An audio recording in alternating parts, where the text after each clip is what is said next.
தங்கள் வாழ்நாள் முழுசிலையும் ஒரு ஆத்மாவோட ஆதாயம் பண்றது, ஒரு ஆத்மாவோட எவ்வளவு பரிதாபம் பாருங்க.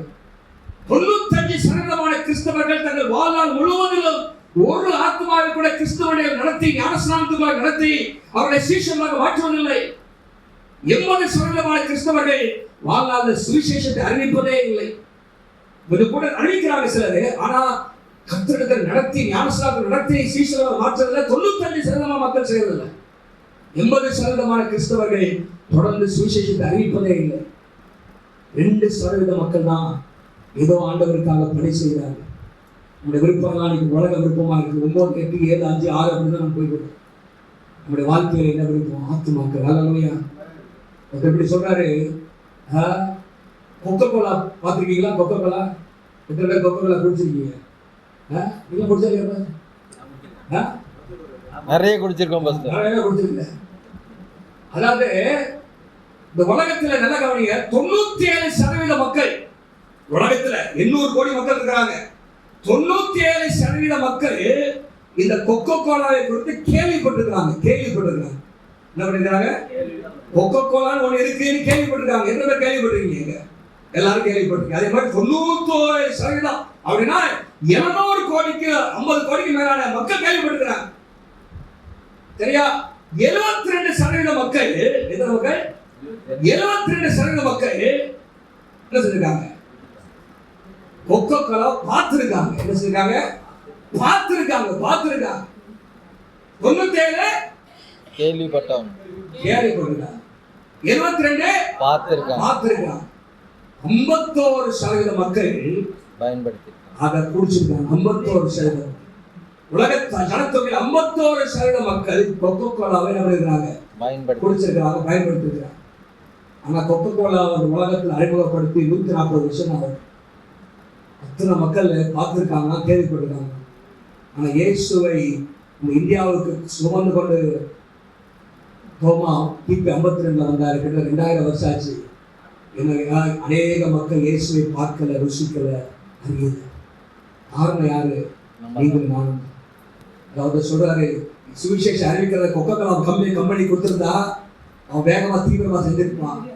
உங்களுக்கு சபைக்கு கொடுத்தனால நீங்க பின்தங்கி இருக்கிறீங்க. வாழ்க்கையில இன்னும் தீவிரமாக அறிவிக்கிறது. ஹல்லேலூயா. ஆத்தும ரட்சிப்பு நம்முடைய விருப்பமாக மாறும். கடைசி அவனை சொல்லி முடிச்சிடுறேன். வாசிங்க. முதல்ல சொன்னேன், தேவன் நம்முடைய விருப்பமாக மாறும். அவருடைய பிரசனமும் அவருடைய அவருடைய சமூகமும் அவருடைய சுத்தம் செய்வதும் அவருடைய வார்த்தையும் நம்முடைய வாழ்க்கையில விருப்பமாக மாறும். சாலமோனுடைய விருப்பம் ஞானத்தை விரும்பினார். அவருடைய விருப்பம், எலிசாவின் விருப்பம் ஆவின் வரங்கள் வல்லமையை விரும்பினார். அவருடைய விருப்பம் ரட்சிப்பு, மக்களுடைய ரட்சிப்பை விரும்பினார். சொந்த ஜனங்கள் அப்படிங்கும் போது உங்களுடைய முதலாவது குடும்பத்தில் ஆரம்பிக்கணும். என் குடும்பம் ரட்சிக்கப்படணும். என் பிள்ளைகள், கணவன், மனைவி உங்க வாழ்க்கையில விருப்பமாக மாறணும். அல்லேலூயா. சொந்த ஊர், சொந்த பட்டணம், சொந்த கிராமம், சொந்த அளவு தாலுக்கா இதெல்லாம் ரட்சிக்கப்படணும். அல்லேலூயா. என் சொந்த தேசம் ரட்சிக்கப்படணும். 4வதாக விருப்பம். 5வதாக யோபுவின் புஸ்தகம் 19ஆம் அதிகாரம் 25 27 வாசிங்க, முடிச்சிருவோம். யோபு 19ஆம் அதிகாரம் 25 முதல் 27. மீட்பர் உயிரோடு இருக்கிறார் என்றும் அவர் கடைசி நாளில் பூமியில் மேல் இருப்பார் என்று நான் அறிந்திருக்கிறேன். என் மாம்சத்திலிருந்து தேவனை பார்ப்பேன், அவரை நானே பார்ப்பேன். அந்நிய கண்கள் அல்ல, என் கண்களே அவரை காணும். அப்படிங்க. இந்த வாஞ்சையால், விருப்பத்தால் என் உள்ளத்தில் எனக்கு சோர்ந்து போகிறது. இந்த விருப்பம், இந்த வாஞ்சையால், என்னோட விருப்பத்தால், இந்த விருப்பம் எல்லாம் இயேசுவை பார்க்கிறேன். சொல்ல பாருங்க. அப்படின்னா இயேசுவின் வருகை விரும்பணும். ஹல்லேலூயா. பவுல் சொல்றாரு 2 தீமோத்தேயு புத்தகம் 4ஆம் அதிகாரம் 8ஆம் வசனத்துல, உங்களுடைய பிரசன்னமாகுதலை விரும்புகிற யாவருக்கும் உங்களுடைய பிரசன்னமாகுதல் அப்படின்னா உங்களுடைய வருகையை எதிர்பார்த்து கொண்டிருக்கிறவர்கள். பிலிப்பியர் 3:20 பவுல் சொல்றாரு, அப்படி குடியிருப்போம் பரலோகத்திலே, அங்கிருந்து கர்த்தராகிய இரட்சகர் இயேசு வருகிறதற்கு எதிர்பார்த்து கொண்டிருக்கிறேன்னு சொல்றார். தெசலோனிக்கப்பட்ட மக்களை குறித்து பவுல் சொல்றாரு, நீங்கள் கர்த்தராகிய இயேசு வருவதற்காக எதிர்பார்த்து கொண்டிருக்கிறீர்கள். விருப்பமெல்லாம் அவருடைய வருகையை எதிர்நோக்கி இருப்பார். இயேசுவே வாரும், நீ சந்திக்க வேண்டும். எத்தனை பேர் இயேசுவை சந்திக்கணும்னு விரும்புறீங்க? இயேசுவை முகமுகமாய் சந்திக்கக்கூடிய அதை விரும்பும். அல்லேலூயா. அநேக இடத்துல பூமிக்குரிய விருப்பம் நிறைய நமக்கு மேலும் இருக்கிறது. ஆதி திருச்சபையில யாரும் பூமிக்குரிய விரும்பினதாக பைபிள் எழுதப்படவே இல்லை. விருப்பமெல்லாம் இயேசுவே வாரு. அல்லேலூயா. பார்க்கும் போதெல்லாம் மாரநாதா என்று சொல்லுவார். அல்லேலூயா. மாரநாதா, இயேசு வருகிறார், இயேசு வருகிறார், இயேசுவே வாரு. வேதத்துல கடைசி ஜெபம் என்ன தெரியுமா? கடைசி ஜெபத்தில் என்ன தெரியுமா? கர்த்தராகிய இயேசுவே வாரு. அப்படிதான் ஜெபத்தோட தான் பைபிளே முடியுது. அல்லேலூயா. கர்த்தராகிய இயேசுவே, அது நம்ம ஜெபமா மாறும். அல்லேலூயா. இயேசுடைய வருகைக்கு முன்பாக அவர் செய்வன நம்முடைய வாழ்க்கையில அவருடைய வருகையை விரும்ப வேண்டும். அவரை சந்திப்பதற்கான அந்த விருப்பம், ஆண்டவரே அவரை பார்க்கணும், அந்த விருப்பம் இருந்துச்சாலே உலகத்துல செய்ய வேண்டிய கடமைகள் எல்லாம் செஞ்சுட்டே இருப்போம். அல்லேலூயா. பரிசுத்தமாக வாழ்வோம். அந்த விருப்பம் இருந்து பாவம் செஞ்சுட்டு இருப்போமா? அந்த விருப்பம் நம்மகிட்ட இருக்குது. இயேசுவை பார்க்கணும் அப்படின்னு சொல்லி இங்க நீங்க தவறா நடப்பீங்களா? பொல்லாப்பு செய்வீங்களா? துன்மார்க்கமா வாழ்வீங்களா? இல்ல. உங்க வாழ்க்கையில இயேசுவை சந்திக்க வேண்டும், இயேசுவை பார்க்க வேண்டும், இயேசுவோடு இருக்க வேண்டும் என்கிற அந்த விருப்பம் இருக்கும் என்று சொன்னால், வருகையை விரும்பும் என்று சொன்னால், இந்த வாழ்க்கையில சுத்திகரிப்பு நடந்துகிட்டே இருக்கும். அல்லேலூயா. எத்தனை விசுவாசிக்கிறீங்க? நம்முடைய வாழ்க்கையில கர்த்தரை விரும்பணும். நம்முடைய ஆண்டவர் சகல ஜனத்தாராலும் விரும்பப்படத்தக்கவர் என்பது அவருடைய பேர்ல உண்டு. ஆகாய் 2ஆம் அதிகாரம் 7ஆம் வசனத்துல அந்த பேர் நம்ம வாசிக்கிறோம். தேவனுடைய பிள்ளைகளே, 21ஆம் நூற்றாண்டிலே இன்றைக்கு இயேசுடைய வருகை குறித்ததான எண்ணங்கள் குறைந்து கொண்டிருக்கிறது. இயேசுவின் வருகையை குறித்து பாடணும், வருகையை குறித்து தியானிக்கணும், வருகையை எதிர்நோக்கி வாழ வேண்டும். இயேசுவே வாரும், உம்மை சந்திக்கணும். அல்லேலூயா. நம்முடைய வாழ்க்கையில அந்த வருகையை எதிர்நோக்கிட்டே இருக்கணும். ஆனி கிராஸ்பி அப்படின்னு ஒரு சகோதரி இருந்தாங்க. அங்கதான் ஆங்கிலத்திலே 8000க்கு அதிகமான பாடல்களை பாடினவர்கள். பெட்மான்ஸ்லாம் பக்கத்திலே போக முடியாது. அவங்க 8000 பாடல்கள். ஆனால் அவங்க சின்ன வயசுல சிறு வயதா இருக்கும் போதே மருத்துவர் செய்த ஒரு தவறினாலே அவர்கள் கண்கள் குருடாயிடுச்சு. சின்ன வயசுல. ஆனால் 90 வயசு வரைக்கும் இருந்தாங்க. 90 வயசு வரைக்கும். அப்போ அவங்க ஒரு நாள் வயதான நாட்களை கேட்டாங்க, இத்தனை நாள் நீங்க வீட்டிலே இருக்கிறீங்களே, வாழ்க்கையில உண்மையா பார்க்க முடியலையே அப்படின்னு சொல்லிட்டு அவங்க சொன்னாங்களா, ஒரு நாளின் கண் தெரியும், முதலாவது இயேசுவை பார்ப்பேன்.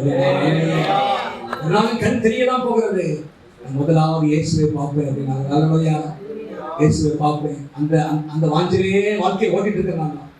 ஆனால் 93 92 வயசு வரைக்கும் இருந்தாங்க. அவங்க அநேக பாடல்கள் ஆங்கிலத்தில் பிளஸ்ட் அஷூரன்ஸ் போன்ற அநேக பாடல்களை பாடியிருக்கிறார்கள். தேவ பிள்ளைகள், உங்கள் வாழ்க்கையில இயேசுவை பார்ப்பேன். உலகத்தின் காரியங்கள் எல்லாம் ஒளிந்து போக போகிறது. ஆனந்தம் பூமி ஒளிந்து போகும். பூமியில் இருக்கிற எல்லாம் அக்கினிக்கு வைக்கப்பட்டிருக்கிறது என்று வாசிக்கிறோம். நீங்கள் நானும் கர்த்தருடைய வருகையை விரும்பும். அல்லேலூயா. உங்களுடைய பிரசன்னமாகுதலை விரும்புகிறேன். அவளுக்கு ஆண்டவருடைய பிரசனத்தை, ஆண்டவருடைய பிரசன்னமாகுதலைனா வருகை. ஒரு கிறிஸ்தவனுடைய வாழ்க்கையை மகிமை நம்பிக்கை, the blessed hope. அதாவது தீத்துவை நீங்க வாசிக்கும் போது தீத்துவின் புத்தகத்துல ஆண்டவருடைய வருகையை குறித்து இப்படியாக சொல்லப்பட்டிருக்கிறது. அது blessed hope அப்படின்னு சொன்னால் ஆனந்த வாக்கியம். 2:13 வாசிக்கிறோம். நாம் நம்பி இருக்கிற ஆனந்த வாக்கியம். நம்முடைய வாக்கியம், ஆனந்த வாக்கியம் என்ன? ஆண்டவருடைய வருகை தான். அல்லேலூயா. அல்லேலூயா. உலகத்துல மண்ணு கொண்டு சொல்ல போறதில்லை. அந்த கர்த்தரோடு நித்தியமா இருக்க போறோம். அல்லேலூயா. இந்த வாழ்க்கை இவ்வளவுதான். ஆனா நித்தியம் மனுஷனுடைய வாழ்க்கை எவ்வளவு அப்படின்னா, நீ கல்லெல்லாம் போத்தீங்கன்னா எப்போ பிறந்தா எப்போ மரிச்சான்னு போடுறது. 1950 ஒரு ஸ்லாஷ் போட்டு 2020 22 அப்படின்னு போடுறது. அப்போ 50 பிறகு 22 மறுத்துக்காரு. நடுவில் இருக்குதான் ஒரு சின்ன வாழ்க்கை, அவ்வளவு கோடு தான், டேஷ் தான். இந்த பூமியில் உள்ள வாழ்க்கை ஒரு டேஷ் தான். ஆனா நித்தியம் வாழ்க்கையில் அதை விரும்புங்க. அவருடைய பூமிக்குரிய காரியங்கள் எல்லாம் கர்த்தர் பார்த்துக் கொள்வார். உங்களுடைய வாழ்க்கையின் தேவைகள் அவருக்கு தெரியும். நம்முடைய பரமபிதா அறிந்திருக்கிறார். அல்லேலூயா.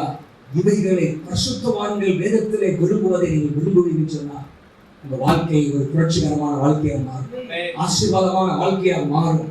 ஹல்லேலூயா. உங்கள் வாழ்க்கை ஒரு நீரூற்றாக அநேகருடைய வாழ்க்கையை செழிப்பாக்குற வாழ்க்கையாக மாறும் என்பதிலே சந்தேகம் இல்லை. நீதிமான் விரும்புகிற காரியம், the desire of the righteous. நீதிமான் விரும்புகிற காரியம். இல்லாவிட்டால் இன்னொரு தலைப்பு கொடுத்தா விரும்பப்படத்தக்க விருப்பங்கள். ஹல்லேலூயா. இதெல்லாம் விரும்பப்படத்தக்க விருப்பம். இதை விரும்பி பாருங்க, இதுக்காக ஜெபம் பண்ணுங்க. கர்த்தர் உங்களை கொண்டு பெரிய காரியங்களை ஆண்டவர் செய்வார். கண்களை மூடி ஜெபம் பண்ணுங்க. ஆமென். ஹல்லேலூயா. வாஞ்சைகள் தீர்த்திட வந்திடுவார், வாருமென்றே நாம் அழைத்திடுவோம். வாஞ்சைகள் தீர்த்திட வந்திடுவார்.